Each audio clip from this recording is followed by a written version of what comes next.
প্রায় ৩ লাখ বছর আগে আফ্রিকার বিস্তীর্ণ ঘাস ভূমিতে সূর্য ধীরে ধীরে ডুবে যাচ্ছিল। বাতাসে ধুলোর গন্ধ, দূরে পশুর গর্জন, আর সেই অন্ধকারের মাঝখানে ছোট্ট একদল প্রাণী আগুনের চারপাশে জড়ো হয়ে বসেছিল। তারা মানুষ ছিল, আবার পুরোপুরি মানুষও ছিল না। তাদের হাতে ছিল পাথরের অস্ত্র, চোখে ছিল ভয়, আর মাথার ভেতরে এমন এক পরিবর্তন শুরু হচ্ছিল যা একদিন পুরো পৃথিবী বদলে দেবে। আজ আমরা নিজেদের পৃথিবীর সবচেয়ে বুদ্ধিমান প্রাণী মনে করি।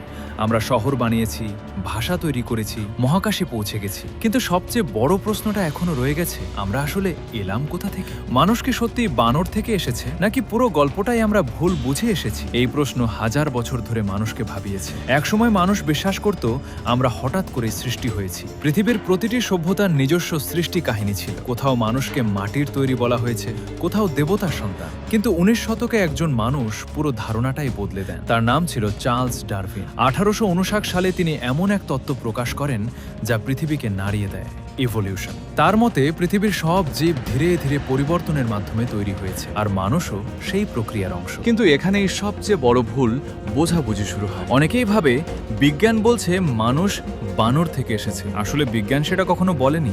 মানুষ আর আধুনিক বানরের একটা কমন অ্যানসেস্টর ছিল, অর্থাৎ বহু মিলিয়ন বছর আগে এমন এক প্রজাতি ছিল যেখান থেকে দুই ভিন্ন পথে বিবর্তন ঘটেছে। একদিকে আজকের শিম্পাঞ্জি ও গরিলা, আর অন্যদিকে আমরা। আর সবচেয়ে ভয়ঙ্কর ব্যাপার হলো, আমরা পৃথিবীতে একমাত্র মানব প্রজাতি ছিলাম না। আজ থেকে প্রায় ৪০,০০০ বছর আগেও পৃথিবীতে একাধিক হিউম্যান স্পিসিস বেঁচে ছিল। তাদের মধ্যে সবচেয়ে পরিচিত ছিল নেয়ান্ডারথালস। তারা ছিল শক্তিশালী, ঠান্ডায় টিকে থাকতে পারত, শিকার করত দল বেঁধে, এমনকি মৃতদের কবরও দিত। অর্থাৎ তারা শুধু প্রাণী ছিল না, তাদেরও অনুভূতি ছিল, সংস্কৃতি ছিল। কিন্তু তারপর হঠাৎ করেই তারা হারিয়ে গেল। কেন? এই প্রশ্নের উত্তর খুঁজতে গিয়ে বিজ্ঞানীরা অবাক করা কিছু আবিষ্কার করে। আধুনিক মানুষের ডিএনএ পরীক্ষা করে দেখা যায় পৃথিবীর অনেক মানুষের শরীরে এখনো নেয়ান্ডারথাল ডিএনএ রয়ে গেছে। অর্থাৎ একসময় আমরা শুধু তাদের সঙ্গে যুদ্ধ করিনি, আমরা তাদের সঙ্গে মিশেও গিয়েছিলাম। ভাবুন একবার, হাজার হাজার বছর আগে অন্ধকার এক পৃথিবীতে আগুনের পাশে দাঁড়িয়ে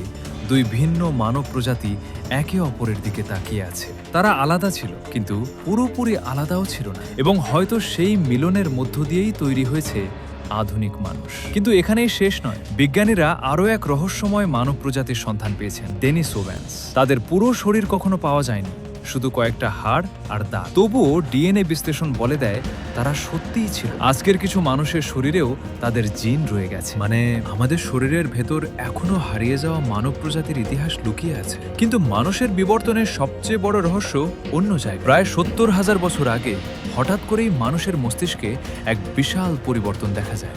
মানুষ শুধু বেঁচে থাকা শিখে কল্পনা করতে শিখেছিল। আমরা গল্প বানাতে শুরু করি, ধর্ম তৈরি করি, ভাষা তৈরি করি, অদৃশ্য জিনিসে বিশ্বাস করতে শুরু করি। আর সেখান থেকে শুরু হয় সভ্যতা। এই ক্ষমতাই মানুষকে অন্য সব প্রাণী থেকে আলাদা করেছে। একটা সিংহ হয়তো আমাদের চেয়ে শক্তিশালী, একটা ঈগল অনেক দূর দেখতে পারে, কিন্তু পৃথিবীর আর কোনো প্রাণী হাজার হাজার মানুষকে এক বিশ্বাসে একত্র করতে পারে না। মানুষ পারে, কারণ মানুষ শুধু বাস্তব জগতে বাস করে না, মানুষ কল্পনার জগতেও বাস করে। আর সেখানেই লুকিয়ে আছে আমাদের আসল শক্তি।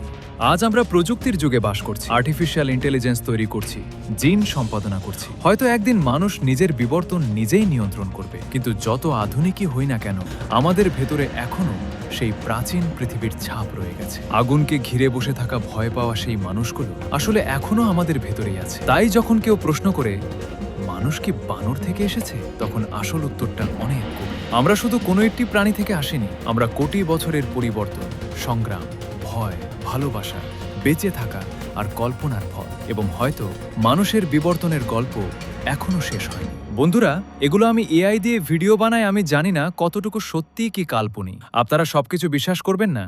আপনি মুজলি হয়ে থাকলে কুরআন যা বলে, এবং আপনি সবকিছু দেখে বুঝে তারপর বিশ্বাস করবেন। আমার চ্যানেলটাকে সাবস্ক্রাইব করবেন এবং পেজ থেকে দেখে থাকলে ফলো দিয়ে রাখবেন। আসসালামু আলাইকুম, সবাই ভালো থাকেন। পরের ভিডিওর জন্য কমেন্ট করেন।